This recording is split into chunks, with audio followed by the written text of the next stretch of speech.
গণভোটে অংশগ্রহণ করতে হবে। দেশের চাবি কার হাতে? জনগণের হাতে। জনগণ কারা? আমরাই। বলতে হবে তো সেটা। দেশের চাবি কার হাতে? জনগণের হাতে। জনগণ কারা? আমরা। তাহলে কার হাতে? আপনাদের হাতে নাকি? কিভাবে দিতে হবে? গণভোটে অংশগ্রহণ করবেন। গণভোট, হ্যাঁ, দুটো ভোট হবে কিন্তু গণভোটেরও দেশের চাবি কার হাতে? কার হাতে? জনগণের হাতে। গণভোট দিতে হবে। গণভোট হবে কিন্তু ভোট তো বুঝেন, ভোট। এবার ভোট কয়টা দিতে হবে? 2টা। আমরাই তো জনগণ নাকি?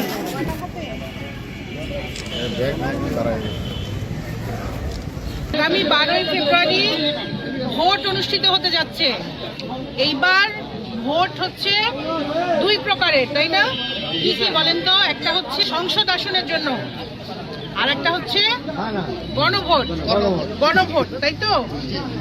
আমরা কিন্তু ভোট কি দেখি? ভোট দেখি হচ্ছে সংসদ আসনের জন্য দেখি, কিন্তু গণভোট বাংলাদেশে ইতিপূর্বে দেখা যায়নি। 3 বার হয়েছিল। আগে দেখা গেছে 3 বার হয়েছিল গণভোট, তাই না?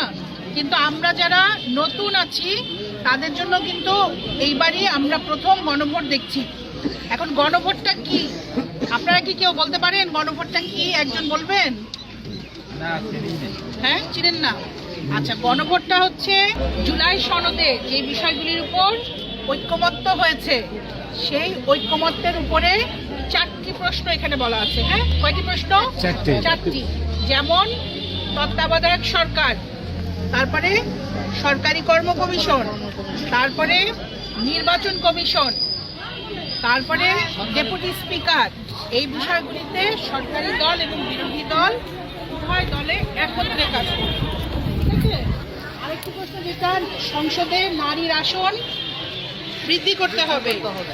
এরপরে প্রধানমন্ত্রীর ক্ষমতা এবং মেয়াদ, রাষ্ট্রপতির ক্ষমতা এবং মেয়াদ কিভাবে হবে সেটা জুলাই সনদে যেভাবে ঐক্যমত্য হয়েছে, মানে সব রাজনৈতিক দলগুলি যে বিষয়ে ঐক্যমত্য পোষণ করেছে সেইগুলির মতো করে যেই রাজনৈতিক দল বিজয় লাভ করবে তারা এটা পালনে বাধ্য থাকবে। ঠিক আছে?